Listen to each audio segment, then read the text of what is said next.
Hello बंधुगण चलନ୍ତୁ आलोचना करिबा 2016 मसीहा यूजीसी नेट ର पेपर 3। तो आज आम सर्वमोट 35 टी प्रश्न आलोचना करिबा। ता परवर्ती भिडियो रे पुणी 35 गोटे प्रश्न आलोचना करिबा। तो प्रथम प्रश्न,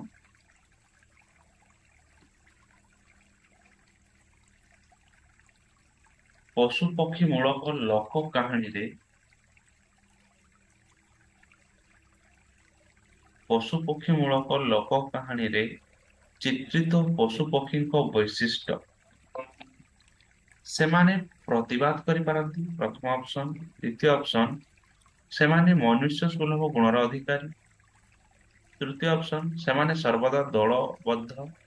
चतुर्थ ऑप्शन, सेमाने कुहुक शक्तिर अधिकारी। यार सठिक उत्तरटी होउची सेमाने मनुष्य सुलभ गुणर अधिकारी। द्वितीय प्रश्न, लोक नाटक रे भूमिका दृष्टि क्यों समप्रजावाची चरित्र। प्रथम ऑप्शन, विवेक और नियति। द्वितीय ऑप्शन, राजा और विदूषक। तृतीय ऑप्शन, खड़ और साधु। चतुर्थ ऑप्शन, नर्तकी और सन्यासी। यार सठिक उत्तर होउची विवेक और नियति। तीन नंबर प्रश्न, कांदना गीत रे कथित घुषुरी बेकरे मुकुता माळलो बोऊ कथा टे घुषुरी किए। प्रथम ऑप्शन, पशु विशेष। द्वितीय ऑप्शन, कन्यार पिता। तृतीय ऑप्शन, प्रस्ताव प्रस्तावित स्वामी। चतुर्थ ऑप्शन, बरयात्री। यार सठिक उत्तरटी होची प्रस्तावित स्वामी। घुषुरी बेकरे मुकुता माला। ओके, यार सठिक उत्तर होची प्रस्तावित स्वामी। यहाँ घुषुरी बोली कहे। रजदोली गीत रे केउ मानकर मानसिकता फुटी उठे। प्रथम ऑप्शन, विवाहित स्त्री मानकर। द्वितीय ऑप्शन, विधवा मानकर।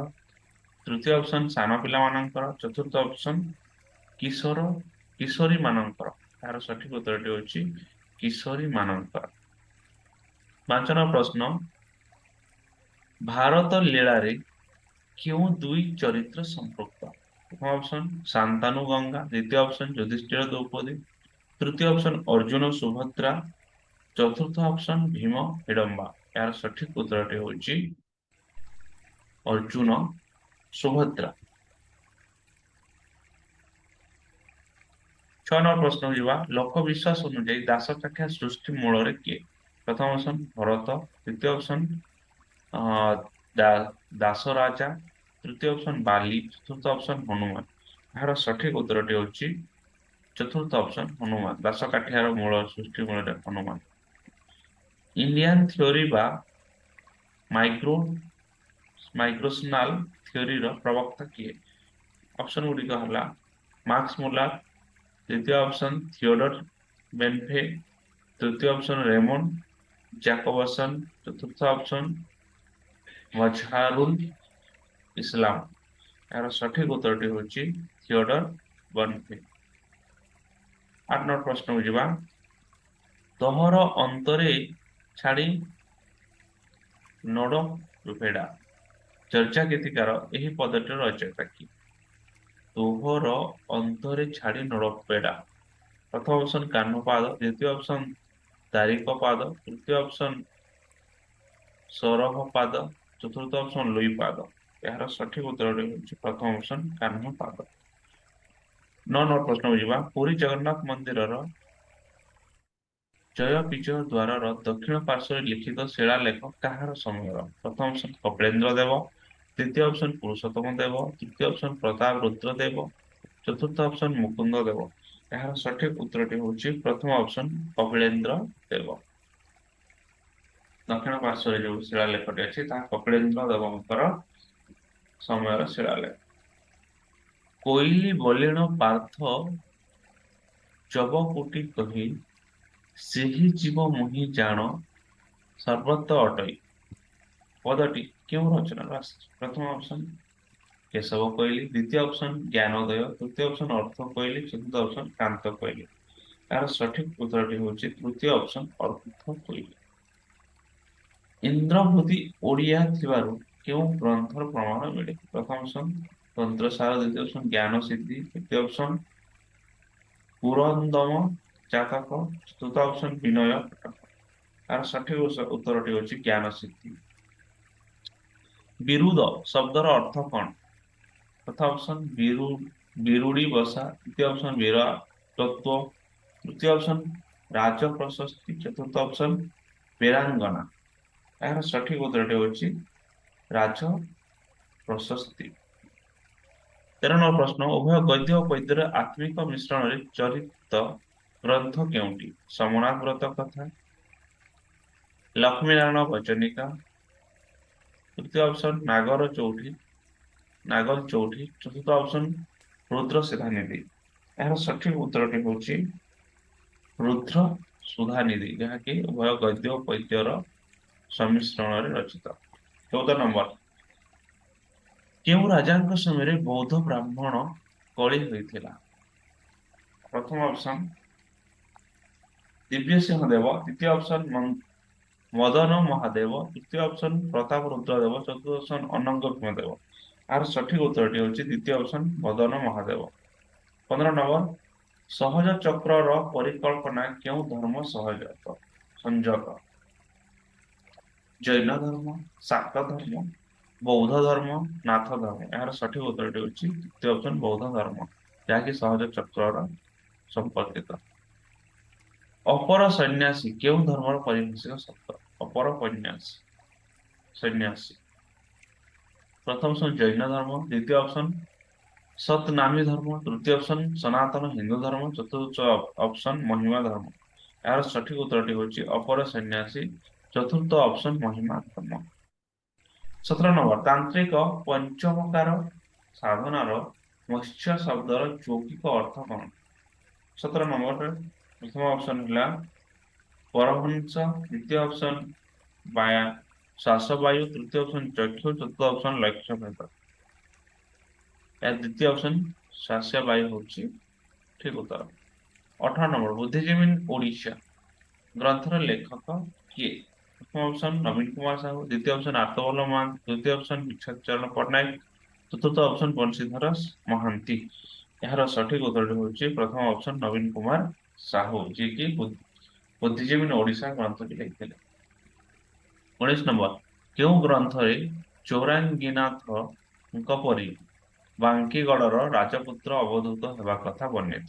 ପ୍ରଥମ ଅପସନ୍ ହେତୁ ଉଦୟ ଭାଗବତ, ଦ୍ୱିତୀୟ ଅପସନ୍ ପରଚିକିତା, ତୃତୀୟ ଅପସନ୍ ଶିଶୁବେଦ, ଚତୁର୍ଥ ଅପସନ୍ ସପ୍ତାଙ୍ଗ ଯୋଗ।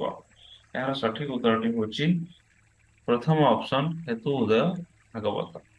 20 କେଉଁ ଗ୍ରନ୍ଥରୁ ବଳରାମ ଦାସଙ୍କର ଗଦ୍ୟ ରଚନାର ସୂଚନା ମିଳେ? ପ୍ରଥମ ଅପସନ୍ ଜଗମୋହନ ରାମାୟଣ, ଦ୍ୱିତୀୟ ଅପସନ୍ ବ୍ରହ୍ମଗୀତା, ତୃତୀୟ ଅପସନ୍ ବ୍ରହ୍ମାଣ୍ଡ ଭୂଗୋଳ, ଚତୁର୍ଥ ଅପସନ୍ ବଟ ଅବକାଶ। ବଳରାମ ଦାସଙ୍କର ପଦ୍ୟ କେଉଁ ରଚନାରୁ ଜଣାପଡ଼ିଥାଏ? ଦ୍ୱିତୀୟ ଅପସନ୍ ବ୍ରହ୍ମଗୀତାରୁ ଜଣାପଡ଼ିଥାଏ।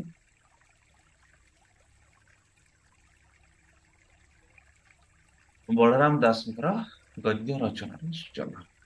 21 ଧନଞ୍ଜୟ ଭଞ୍ଜଙ୍କ କେଉଁ କାବ୍ୟକୁ ଉତ୍ସ କରି ବୈଦେହୀ ବିଳାସ କାବ୍ୟ ରଚିତ? ପ୍ରଥମ ଅପସନ୍ ଅନଙ୍ଗ ରେଖା, ଦ୍ୱିତୀୟ ଅପସନ୍ ତ୍ରିପୁରୀ ମୋହିନୀ, ତୃତୀୟ ଅପସନ୍ ଇଚ୍ଛାପତି, ଚତୁର୍ଥ ଅପସନ୍ ଶ୍ରୀରାମ ବିଳାସ। ଏହାର ସଠିକ ଉତ୍ତରଟି ହେଉଛି ଚତୁର୍ଥ ଅପସନ୍ ଶ୍ରୀରାମ ବିଳାସ। ଏଠାରେ ଧନଞ୍ଜୟ ଭଞ୍ଜ କାବ୍ୟକୁ ଗୁହ୍ୟରେ ରଖି ବୈଦେହୀ ବିଳାସ କାବ୍ୟ ରଚନା। 22 ବିହ୍ନଣଙ୍କ ଚୌର ପଞ୍ଚାଶିକା ଦ୍ୱାରା ପ୍ରଭାବିତ କାବ୍ୟ କେଉଁଟି? ପ୍ରଥମ ଅପସନ୍ ଚାଟ ଇଚ୍ଛାବତୀ, ଦ୍ୱିତୀୟ ଅପସନ୍ ଶଶିସେନ, ତୃତୀୟ ଅପସନ୍ ଇଚ୍ଛାବତୀ, ଚତୁର୍ଥ ଅପସନ୍ ଉଷାଭିଳାଷ। ତାର ସଠିକ ଉତ୍ତରଟି ହେଉଛି ଇଚ୍ଛାବତୀ, ତୃତୀୟ ଅପସନ୍ ଇଚ୍ଛାବତୀ। 23 ପ୍ରଶ୍ନ ଯିବା, ଯୌମିନୀ ଭାରତର ସ୍ରଷ୍ଟା କିଏ? ପ୍ରଥମ ଅପସନ୍ ବିପ୍ରିୟ ନାରାୟଣ ଦାସ, ଦ୍ୱିତୀୟ ଅପସନ୍ ନୀଳାମ୍ବର ଦାସ, ତୃତୀୟ ଅପସନ୍ ଜଗନ୍ନାଥ ଦାସ, ଚତୁର୍ଥ ଅପସନ୍ ବାନାମ୍ବର ଦାସ। ତାର ସଠିକ ଉତ୍ତରଟି ହେଉଛି ଦ୍ୱିତୀୟ ଅପସନ୍ ନୀଳାମ୍ବର ଦାସ। ଏହାପରେ 24 ପ୍ରଶ୍ନକୁ ଯିବା, ରାଗ ଆଶାବରୀ କେତେ ଅକ୍ଷର ବିଶିଷ୍ଟ? ପ୍ରଥମ ଅପସନ୍ 9 ଅକ୍ଷର, ଦ୍ୱିତୀୟ ଅପସନ୍ 12 ଅକ୍ଷର, ତୃତୀୟ ଅପସନ୍ 14 ଅକ୍ଷର, ଚତୁର୍ଥ ଅପସନ୍ 18 ଅକ୍ଷର। ଏହାର ସଠିକ ଉତ୍ତରଟି ହେଉଛି तृतीय ऑप्शन 14 अक्षर विशिष्ट आशावरी छंद 14 अक्षर विशिष्ट।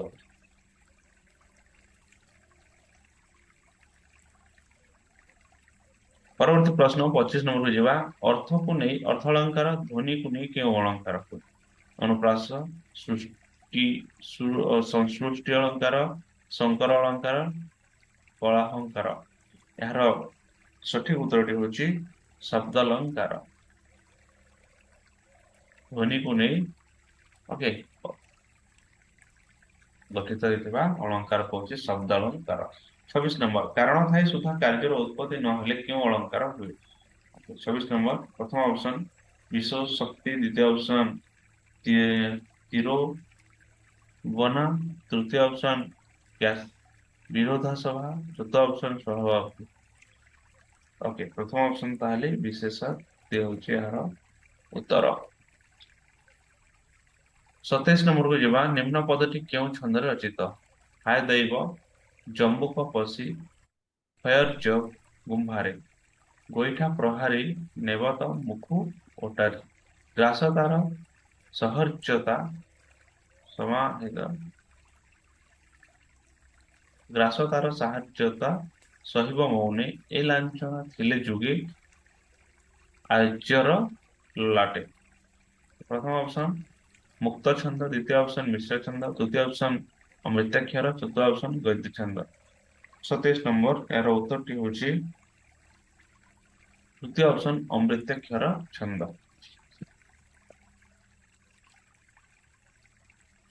ତାପରେ 28 ନମ୍ବର ପ୍ରଶ୍ନକୁ ଯିବା କିଏ ରିଙ୍ଗଲିର टेक्सट ओ पल्टायर टेक्सट परी पारिभाषिक शब्दर सृष्टि करछन्ति।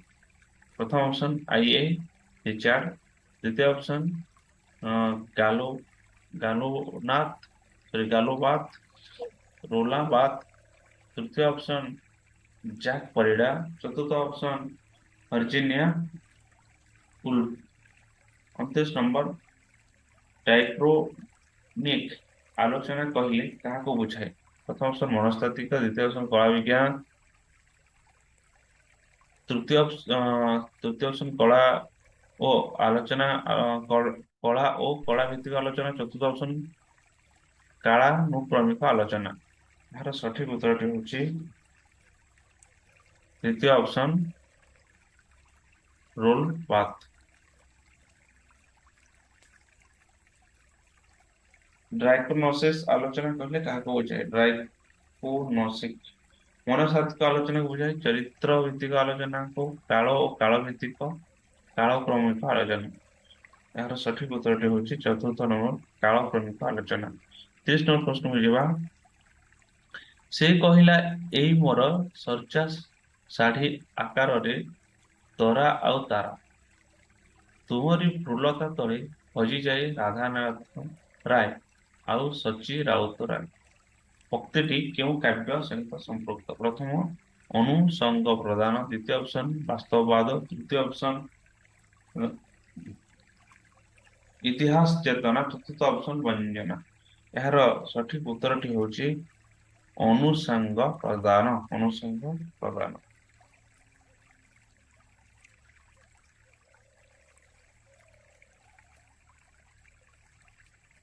31 नंबर प्रश्न को जीवा expect of the theory of syntax पुस्तक रचयिता किए रियोनार्ड चुमफील्ड तृतीय ऑप्शन फ्रांज बोआस तृतीय ऑप्शन नोमाज चम्स्की चतुर्थ ऑप्शन एडवर्ड पामेल। यार सठिक उत्तरटी होची नोमाज चम्स्की। 32 नंबर अनंत पट्टनायक कवितार मुख्य चेतना कौन वास्तववादी साम्यवादी भविष्यवादी अधिभौतिकवादी। यार सठिक उत्तरटी होची साम्यवादी साम्यवादी।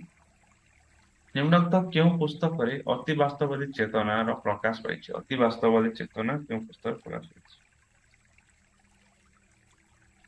मराल मृत्यु पुस्तक अस्तित्ववादी चेतना चिंता कथा प्रकाश पाई। निम्न पदटी क्यों काव्य आगत मतनु दुग्ध हेले हब तो क्षार କାହାକୁ କରାଇବା ପଦରେ ସାର ଶ୍ରୀକାଷ୍ଠ ଓ କାର୍ଯ୍ୟ ବାର୍ଦ୍ଧକ୍ୟ ହସ୍ତେ ଚଢାଇ ଦେବ ପ୍ରଭୁ ପାଦୁକା ମତେ। ପ୍ରଥମ ଅପସନ ରସରତାଙ୍କ, ଦ୍ୱିତୀୟ କୀଚକ ବଧ, ତୃତୀୟ ତପସ୍ୱିନୀ, ଚତୁର୍ଥ ଅପସନ ପ୍ରଣୟ ବଲ୍ଲରୀ। ଏହାର ସଠିକ ଉତ୍ତର ହେଉଛି ଦ୍ୱିତୀୟ ଅପସନ ତପସ୍ୱିନୀ। 35 ନମ୍ବର ପ୍ରଶ୍ନ, ରାଜେନ୍ଦ୍ର ନାରାୟଣ ସିଂ ଦେଓଙ୍କ ପୃଷ୍ଠପୋଷକତାରେ କେଉଁ ପତ୍ରିକାର ଆଦୌ ପ୍ରକାଶନ କରିଥିଲା? ପ୍ରଥମ ଅପସନ ଆସ୍ଥାକାରୀ, ଦ୍ୱିତୀୟ ଅପସନ ନବରବି, ତୃତୀୟ ଅପସନ ଚତୁରଙ୍ଗ, ଚତୁର୍ଥ ଅପସନ ଆଧୁନିକ। ଏହାର ସଠିକ ଉତ୍ତରଟି ହେଉଛି ଚତୁରଙ୍ଗ। ତ ଆଜି ଭିଡିଓକୁ ଏଠାରେ ରଖିବା, ଯେହେତୁ ଅଧିକ ଲଙ୍ଗ ହେଇଯାଉଛି, ତେଣୁ ଆଶା କରୁଛି ପରେ ବି ଶିଖିପାରିବ।